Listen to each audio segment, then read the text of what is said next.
1974 की इमरजेंसी के दौरान पूर्ववर्ती सरकार के खिलाफ पूरी दुनिया में आंदोलन चलाकर अहम भूमिका निभाने वाले सुरूर मोहम्मद अल हुदा को भी आज याद किया गया। उनके पुत्र डॉक्टर मोहम्मद अल हुदा ने बताया कि कैसे उनके पिता ने इमरजेंसी के दौरान विश्व के कई देशों में दौरा कर इमरजेंसी के विरुद्ध समर्थन जुटाया और जेपी आंदोलन को आगे बढ़ाया। डॉक्टर हुदा बताते हैं कि उनके पिता लगातार दूसरे मुल्कों में रहकर पूर्व प्रधानमंत्री इंदिरा गांधी के विरुद्ध आंदोलन चलाते रहे, जिसकी वजह से इस आंदोलन की धमक विदेश तक पहुंची। लखनऊ में आज पत्रकारों से बात करते हुए उन्होंने अपने पिता के किस्से सुनाए और कहा कि आज के दिन उनको भी याद किया जाना चाहिए। उन्होंने कहा कि उनके पिता का जिक्र प्रधानमंत्री मोदी भी कर चुके हैं।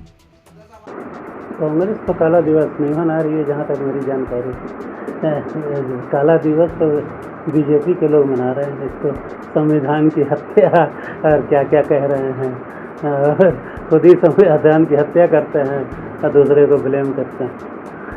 तो इस सवाल का जवाब तो यहीं पर ख़त्म हो जाता है कि कांग्रेस ने गलत काम तो किया ही था, जिस वजह से हम और आप मिल करके आज बात करने के लिए बैठे और उस पर इंशाल्लाह चर्चा होगी। आप और भी सवाल करेंगे, उसके बारे में बातचीत की।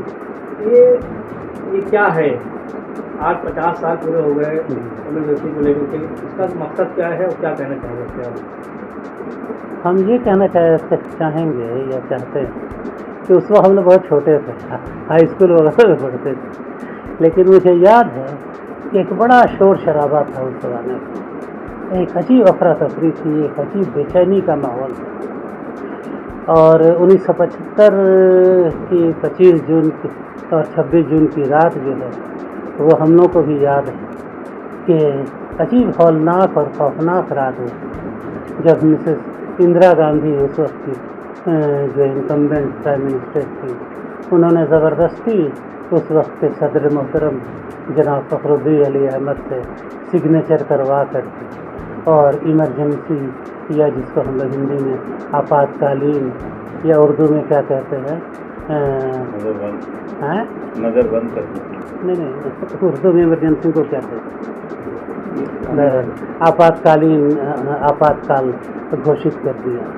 और कितने अहम लीडरों को जो कि मिसेस इंदिरा गांधी की गलत पॉलिसियों के खिलाफ आवाज़ उठा रहे थे, उनको रातों रात जेलों में थे। उसमें से एक मेरे मरहूम वालिद साहब भी थे, जिनका नाम सर मोहम्मद सुरूर अल हुदा, शॉर्ट में उनको लोग सर MS हुदा के नाम से जानते हैं। और वो आपको बता दूं कि वो बिहार के सिताब दियारा के करीब ही में उनकी पैदाइश हुई थी, जहाँ के जयप्रकाश नारायण रहने वाले थे, लेकिन ज़्यादा वक्त उनका लखनऊ और लंदन में गुजरा। तो लिहाजा हमारे वालिद साहब बिहार के भी थे और लखनऊ के सपूत भी थे। सर, इस तरह के जो है माहौल आज 50 साल पूरे हो गए, बीजेपी हर तरह उसको जो है भुलाने की कोशिश कर रही है। अपनी जगहों पे जो है उन लोगों को, सांसदों को, विधायकों को, सबको कहा गया है कि आज के दिन लोगों को याद दिलाया जाए और वहाँ पे क्या हुआ था वो उनको बताया जाए। क्या इस तरह की जो है, क्या पिछली बातें जो है जनता तक पहुँचाना चाहिए या किसी नौजवानों को बताना चाहिए कि आज का दिन क्या था, कि उनको याद दिलाया जा रहा है कि पिछली परेशानियों को लेकर के? देखिए, ये एक हिस्ट्री है, बात थोड़ी सी रह गई थी जिसको मैं बताना चाहता था कि मेरे वालिद साहब भी उस लिस्ट में थे जिन लोगों को रातों रात घुसेड़ा दिया गया बड़े बड़े जेलों। इत्तफाक से चूँकि वो लंदन में बेस थे और हिंदुस्तान में मुकीम नहीं थे, लिहाजा वो अरेस्ट होने से या जेल जाने से बच गए। लेकिन उसका मुआवजा ये निकाला, उसका बदला ये निकाला मिसेस इंदिरा गांधी की गवर्नमेंट ने कि मेरे वालिद साहब का पासपोर्ट जब्त कर दिया, उसको कैंसिल कर दिया। अब्बा मरहूम उस वक्त भी इंडियन नेशनल थे, उन्होंने ब्रिटिश नेशनलिटी नहीं ली, काम करते थे इंग्लैंड में, क्योंकि उनका हेडक्वार्टर था जिस महकमे में वो काम करते थे, उसका हेडक्वार्टर लंदन में था, UK में, पूरे वर्ल्ड का हेडक्वार्टर था यही का। और मिसेस इंदिरा गांधी ने उस पासपोर्ट को जब्त कर लिया और वो 1.5-2 साल तक इंडिया आने से मजबूर हो गए, नहीं आ सकती। अगर आते तो एयरपोर्ट ही पे अरेस्ट हो जाते, फिर उनको भी उसी तरह से प्रताड़ित किया जाता, टॉर्चर किया जाता, जैसा कि और लीडरों को किया जाता। अपना नाम बता दिए और अपने वालिद साहब का नाम बता दीजिए। मेरा नाम डॉक्टर फिरोज़ मोहम्मद अल हुदा हुआ और मैं पेशे से प्रोफेसर हूँ, और मेरे वालिद साहब का नाम सरूर मोहम्मद अल हुदा है।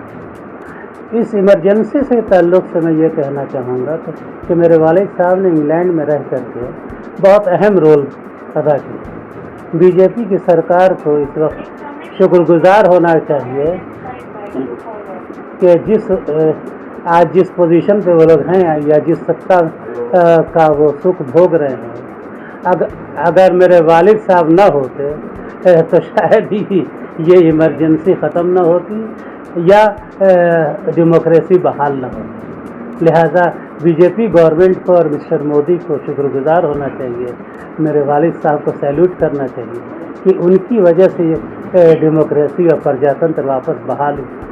1 लाख सिग्नेचर मेरे वालिद साहब ने पूरे वर्ल्ड में घूम करके सिग्नेचर कैंपेन चलाया मिसेस इंदिरा गांधी के खिलाफ, और से बड़े बड़े लोग, दुनिया के बड़े बड़े लीडरों ने उसमें साइन किया, और वो 1 लाख की सिग्नेचर की पूरी पोथी इंदिरा गांधी को भेजी गई। इंदिरा गांधी बौखला गई, और उसके बाद उन्होंने फ्री जेपी कैंपेन चलाया, जिसको acknowledge even mister Narendra Modi ने किया है, और मेरे पिताजी का नाम लेके किया है 11 अक्टूबर 2024 की उनकी स्पीच में, कि सरूर हुदा साहब ने उस वक्त के ये लोग कहते हैं आज़ादी के हीरो, उस वक्त की आज़ादी के हीरो श्री जयप्रकाश नारायण को रिलीज़ कराने के लिए श्री सरूर हुदा साहब ने बहुत बड़ा काम किया, और जयप्रकाश नारायण को जेल से निकलवाने में बहुत बड़ी मदद की, और इमरजेंसी को ख़त्म कराने में भी उनका बहुत अहम रोल था।